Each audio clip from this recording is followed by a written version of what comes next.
Hey guys, how are you? Welcome back to my channel Hacks in Your Hands.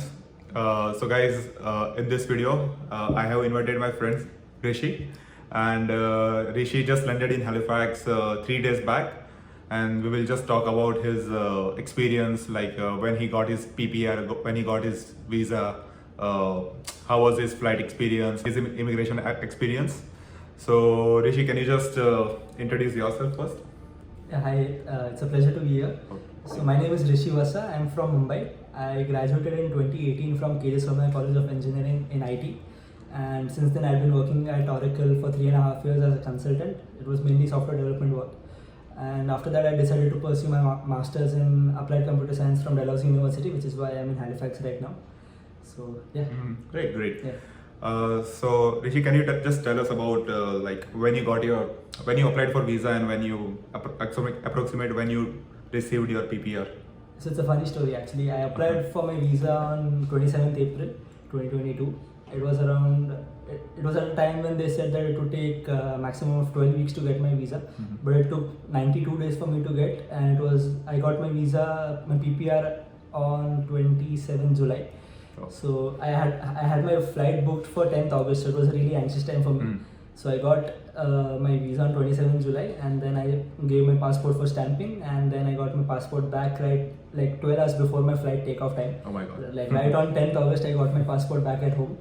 So yeah, it was lucky that everything happened in time, but it was a really difficult period for me. So what was happening in your mind? Like you just received your passport 12 hours back. So what did you think? Like yeah, I mean, as I told you, it was really difficult. So I told you, right, my flight was booked for 10th August night, and the refund or the reschedulable window closed like 48 hours before the takeoff time. Okay. So if I had to refund, I had to do it 48 hours before. But I just took a gamble, and I was constantly on calls with IRCC and VFS and Blue Dart, saying that I require my passport urgently and please expedite the process. So yeah, it was a big gamble that I took, but it paid off because I booked my flight in first week of May for around 88,000 rupees. And like when I was looking to refund or reschedule, the flight costs had gone up to like 2.5 lakhs or so. So it was either lose 88,000 or save 1.5 lakh or so. So it worked out in the end. Okay, great. So which flight ticket did you book? Like what was the route, and can you tell us about your immigration experience also at Mumbai Airport and Halifax Airport? What did you face? Yeah, so I booked a flight from Lufthansa, which was Mumbai, Frankfurt, Halifax.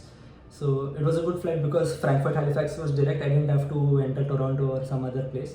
So it was a 7.5-hour layover at Frankfurt, 9.5-hour flight from Mumbai to Frankfurt, and 7.5-hour flight from Frankfurt to Halifax. So it was broken down into 2 flights of average length. So it was not really physically harmful also, like sitting continuously for 15 hours or so. So it was a good flight. The Lufthansa staff was also really nice, and the flight was also really good. The legroom, a few people who are taller than me might find it a bit less, but for me it was a little comfortable. You are 5'10" or something? Yeah, I'm 5'10". 5'10", okay. Yeah, so I think you'll find it quite difficult if you were in my place. So yeah, so that the flight experience was good. From the Mumbai to Frankfurt flight, I got one meal, which was a breakfast, Indian vegetarian breakfast, which had some masala dosa, onion uttapam, and bun and bread, and some sweets, chocolates and all. Nice. So it was really good. Better than expected actually. So and then in the Frankfurt to Halifax leg, I actually had 2 meals. One I got like 1 hour after takeoff, and one I got 1 hour before landing. Okay. So yeah, I don't really remember what it was, but it was also really fulfilling. I didn't really feel the need to have dinner after coming to Halifax. So and about your immigration experience, like what did they ask on at the Mumbai airport?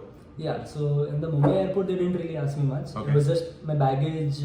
After my baggage got passed, they checked my backpack, and there were a few battery operated items, so they just opened it and they just asked me what is inside it, and that's it. And then in the immigration they just asked me where are you going. I just said Canada, and that's it. They passed me. And then Halifax? No, first in Frankfurt. Before boarding the flight to Canada, they did a pre-boarding check, wherein they checked my ArriveCAN receipt, where I had filled the form of ArriveCAN app. They checked that receipt, and they also asked me a few questions like where are you going, which city are you going, and why are you going there. So it was pretty straightforward. Whatever was the truth, I just told them, and it was just a 5-minute question and answer round. So after that, I boarded the flight, and then when I landed in Halifax, it was a proper immigration process where I had to wait an hour or so in the queue. First, they actually had me fill an electronic form where they asked me that I had to scan my passport and I had to scan my COVID vaccination certificate. Okay. People around there are really helpful. They help you fill out the form as well. And after that, the immigration took place where they really asked me just 3 questions like where am I from, where I said Mumbai, and which university am I going to, which course am I studying, and that's it. They just gave me my study permit and my work permit as I got SW1 visa. They issued it to me on the spot and I was free to go. Nice. Yeah. You said SW1 visa. So did you apply for this visa prior only, or you asked for that?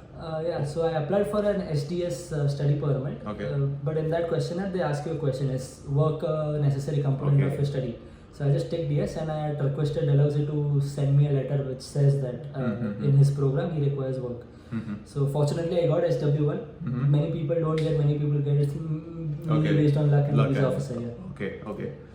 And you said you had a layover at Frankfurt Airport. Yeah. So how did you pay for meals and everything? Like did you buy a forex card for it also?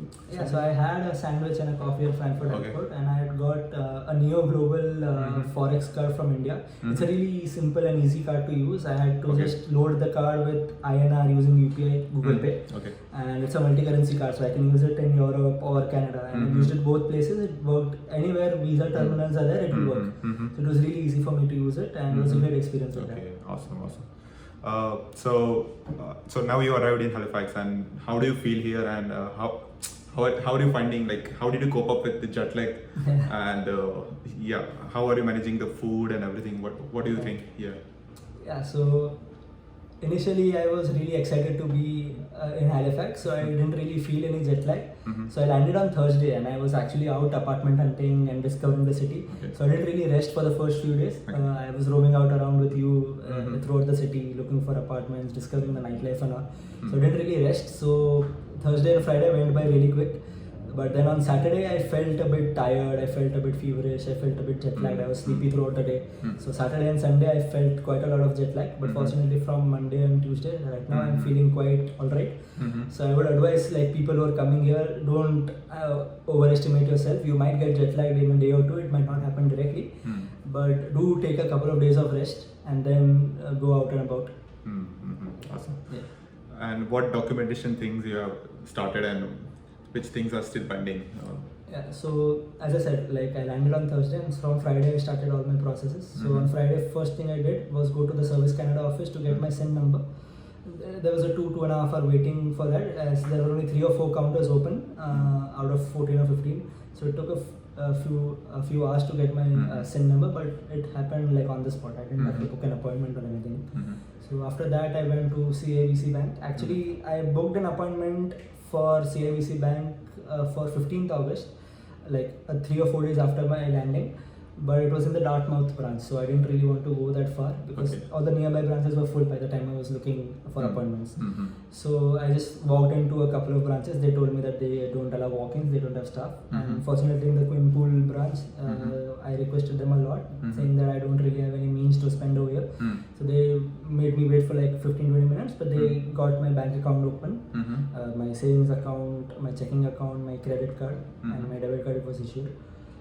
So after that, those 2 things were done. Then on Saturday, I went to Halifax Public Library to get my library card. Okay. So those 3 things are done. When I come to the pending items, I think the most important thing that is pending is the driving license, which is an official photo ID of Canada, or the Nova Scotia ID. Either of those I can get. And my university ID card, DAL card, it's called. So DAL card will be issued only during the month end, which also provides me with free public transport. So I have to wait. But when I'm free, I just apply for driving license as well. To summarize, I'm done with my SIN number, my bank account opening, my credit card issuing, and my library card. What's pending is my Dalhousie University ID card and my driving license. I would prefer to go for a driving license rather than a Nova Scotia ID because it's valid throughout Canada and it's more useful. So it's better, like if you have a driving license, then there is no use of NSID. So it's better to have a driving license rather than your provisional ID proof. Yeah. So any tips you can give?